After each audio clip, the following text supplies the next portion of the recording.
اعوذ باللہ من الشیطان الرجیم بسم اللہ الرحمن الرحیم۔ سورہ نحل آیات نمبر 33 تا 40 میں مشرکین کو انتباہ کہ تم لوگ وہی کچھ کر رہے ہو جو تم سے پہلے نافرمان قومیں کرتی رہی ہیں۔ ان سب کو اللہ کے عذاب نے آ گھیرا تھا۔ مشرکین کا کہنا ہے کہ اگر اللہ چاہتا تو ہمارے آباء و اجداد کو یہ کام کرنے سے روک سکتا تھا، لیکن ایسا نہیں ہوا، جس کا مطلب یہ ہے کہ ہمارے یہ کام اللہ کی مرضی سے ہو رہے ہیں۔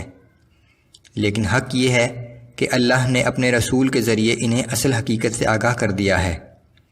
کفار کا یہ کہنا کہ قیامت نہیں آئے گی، لیکن اللہ کا وعدہ ہے کہ وہ دن ضرور آئے گا۔ اعوذ باللہ من الشیطان الرجیم۔ هل ينظرون الا ان تأتيهم الملائکة او یأتی امر ربک۔ اے پیغمبر صلی اللہ علیہ وسلم، کیا یہ کافر اب صرف اس بات کے منتظر ہیں کہ موت کے فرشتے ان کے پاس آ جائیں یا تمہارے رب کا حکم عذاب آ پہنچے؟ كذلك فعل الذين من قبلهم، ان سے پہلے جو لوگ تھے انہوں نے بھی کفر پر ایسا ہی اصرار کیا تھا۔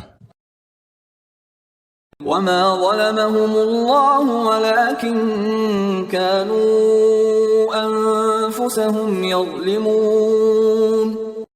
پھر ان لوگوں پر اللہ نے ظلم نہیں کیا، بلکہ وہ خود ہی اپنے آپ پر ظلم کرتے رہے۔ فأصابهم سيئات ما عملوا وحاق بهم ما كانوا به يستهزئون۔ آخر انہیں ان کے برے اعمال کا بدلہ ملا، اور جس عذاب کا وہ مذاق اڑایا کرتے تھے اسی عذاب نے انہیں آ گھیر لیا۔ وقال الذين أشركوا لو شاء الله ما عبدنا من دونه من شيء نحن ولا آباؤنا ولا حرمنا من دونه من شيء۔ اور مشرکین کہتے ہیں کہ اگر اللہ چاہتا تو نہ ہم اس کے سوا کسی اور کی پرستش کرتے، اور نہ ہی ہمارے باپ دادا، اور نہ ہی ہم حکم الہی کے بغیر کسی چیز کو حرام ٹھہراتے۔ كذلك فعل الذين من قبلهم، ایسے ہی ہیلے بہانے ان سے پہلے کے لوگ بھی بناتے رہے ہیں۔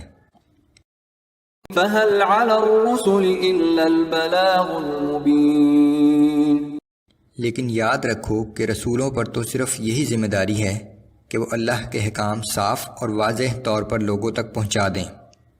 وَلَقَدْ بَعَثْنَا فِي كُلِّ أُمَّةٍ رَسُولًا أَنِ اعْبُدُوا اللَّهَ وَاجْتَنِبُوا الطَّاغُوتَ۔ اور یقیناً ہم ہر قوم میں اس مقصد کے لیے کوئی نہ کوئی رسول بھیجتے رہے ہیں کہ تم لوگ اللہ کی عبادت کرو اور گمراہی کی طرف بلانے والوں سے بچو۔